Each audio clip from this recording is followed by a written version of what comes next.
Hi everyone, this is Nick Curtin, Head of Business Development at Foord Asset Management in South Africa. I've got with me Brian Arcese, one of the Senior Portfolio Managers in our Singapore office on both the Foord International Fund and the Foord Global Equity Fund. We're just going to spend a bit of time talking through what we've seen to the start of this year and where we think things are going. So 2019 was one of the best calendar years in global markets in a decade. And boy, welcome to 2020. Brian, you've got some interesting stats around the recent market rout. Yeah, hi Nick, and thank you. Absolutely. Certainly following on 19, 2020 has been incredibly volatile. It's been one of the most volatile periods in market history. The VIX, which is the Chicago Board's Option Exchange Volatility Index, which many people look at to measure volatility, started the year at less than 14 and rose to above 80. So just for context, I mean, that surpassed most of the period of the GFC, so setting new highs this year. We also saw the S&P transition the most quickly it ever has in modern history from a bull to a bear market. So that's typically measured by a 20% decline in that index. And during this kind of first quarter of 2020, that happened in 20 days. So again, for context, I mean, typically going from a bull to a bear market takes about 275 days. And this has been sort of the fastest one in history. I guess the last piece that I would add, I mean, just for kind of good measure, the S&P has also had 9% moves on 3 consecutive days during this quarter, which is also the first time that that's happened since the Great Depression. So we've set a lot of records in the first quarter of 2020 that most of us certainly hoped that we wouldn't need to set. Now, obviously, there are very few events that can cause this type of volatility in the market. And certainly they would be described mostly as unknown unknowns. And certainly at the beginning of the year, none of this was really on anyone's radar. And obviously, I mean, what has caused it, and we can chat more about it, certainly what pricked that market bubble is the virus, which we now all know as COVID-19. Wow, pretty well timed. Some amazing stats there. I mean, maybe let's zoom out a little bit and go back to the pre-pandemic times, sort of end of last year, third, fourth quarter 2019.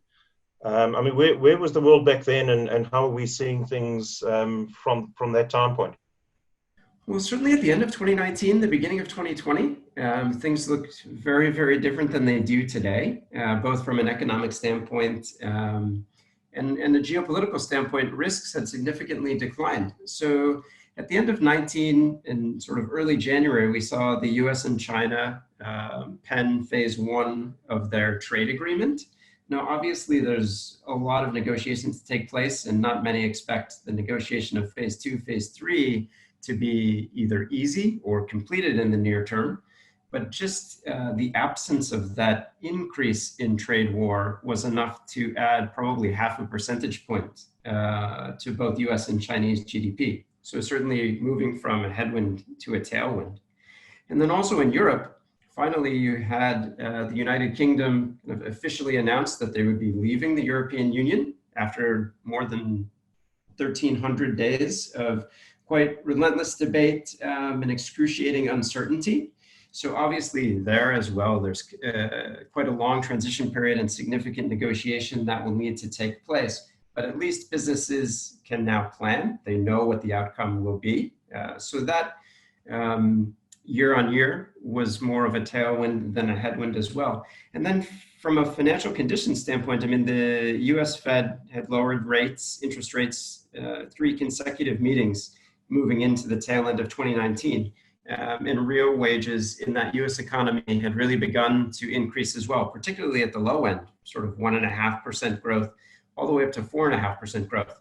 So given that economic and geopolitical backdrop at the end of 19, the probability of both a US and global recession moving into 2020 was actually incredibly low. Right, so now, as we all know very well, in early January, the media started reporting on an emerging worrying flu outbreak in Wuhan in China. And it was interesting at the time. We had a lot of interesting conversations within the firm between Cape Town and Singapore. You guys being based over there your backyard. For us, it felt a million miles away and not that big an issue. I mean, maybe from your perspective, just tell us how things unfolded from there. Sure. So obviously, I mean, in what really began in Wuhan and Hubei province in China in sort of November, December, really didn't begin to enter kind of mainstream conversation until early January. The first case of COVID-19 was here in Singapore on the 23rd of January. I mean, China moved what to the outside world at the time seemed relatively quickly to quarantine both Wuhan and then Hubei province. But obviously in hindsight, it wasn't quickly enough to stop the spread of the virus outside of China. I mean, today, we're obviously looking at about 1 million people that have been infected globally. The virus has spread to close to 200 countries, 50,000 have passed away already. And obviously we're now in a position where 20% or even more of the global population is really living either in some type of partial quarantine or full-scale lockdown. And even in the massive US economy, now a third of that population is in kind of full-scale lockdown, and the number of states that increase that rises on a daily basis. Yeah, it's amazing how this thing escalated so rapidly. I don't think if you went back 6 weeks, any of us would have thought we'd be sitting unshaven in our studies talking to each other over digital platforms. But here we are. So how did the Foord International Fund and the Global Equity Fund hold up through that period? I mean, we obviously didn't forecast the global pandemic. I don't think anybody could, but were we well positioned going into this? Yeah, well, I think it's interesting. I mean, the International Fund, both Global Equity and the International Fund are quite conservatively managed in general. We certainly weren't forecasting a pandemic by any means. But what was most interesting to me is if you look at the market's reaction as the virus sort of continued to spread, typically we think of markets as really forward-looking and discounting either future positives or future risks in sort of a real-time basis.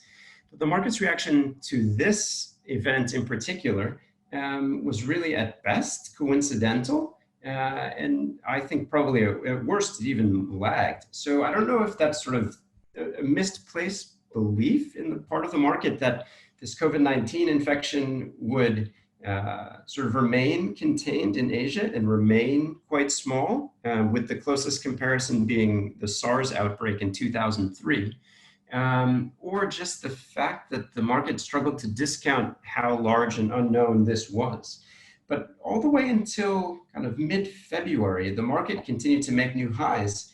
And even in that mid-February period, you still had the infection had already spread to sort of 25 markets globally, including all large economies, all of major Western Europe, the US, China, Japan, Singapore, Korea. And so given that, and the fact that we thought the spread would certainly be larger than what was currently being discounted, we were able to hedge our positions in the portfolio. So we had begun to do that in January through a combination of shorting S&P futures and then purchasing puts on the S&P, and then significantly ramped that up in February as well. So while we wish in hindsight we had done more, we're happy with the fact that obviously the drawdown in FIT has only been about half of that, of the overall market. And then also in global equity, we've been able to outperform the index over this period as well. Right, now for the hard question, Brian. That's the easy part done. What's the outlook from here? I mean, we're seeing a lot of commentators calling the market cheap, a lot of doomsayers on the other side of the room. Are we backing up the truck? What's going on in the portfolios now? I think that a lot continues to remain unknown. I mean, so on the virus itself, there continues to be a lot of debate around the virulence, the fatality rate. There are significant differences in reporting across countries. So you'll see a fatality rate of 1%, for example, in country A and 10% in country B. While there are certainly differences based on the quality of care, that 1 to 10% difference is primarily a function of reporting and measurement. So ultimately, at this point, we don't quite know even how virulent or how fatal the virus itself is. And then secondarily, obviously, I mean, everyone is now quite familiar with the words quarantine, lockdown, social distancing, flattening the curve.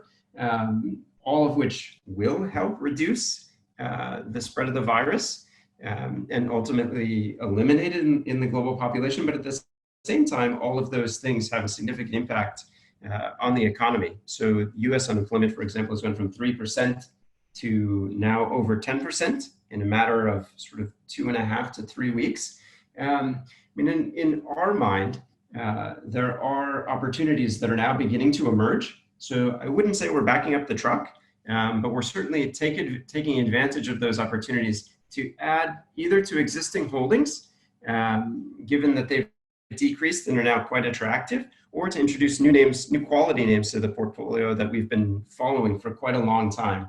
At the same time, though we've reduced some of the hedges, we continue to be quite hedged. So I think from here, because there are so many unknowns and because of our conservative nature, it's much more prudent to continue to protect the portfolio, while at the same time beginning to deploy cash in as wary a manner as possible. Sounds like a 101 in Foord investment philosophy, Brian. Thanks to you and the rest of the team in Singapore. I think you've done a great job so far through this period, looking after investor capital. There's no pressure at all. I've got no doubt we'll be doing this again in the weeks and months ahead. To the listeners, thank you for the confidence you've shown in our ability to look after your investors' capital through these tough times. As we've always said, risk is what can happen, not what will happen. In this instance, it seems like it has. But stay invested. It's in safe hands. We've got this. Thank you, Nick.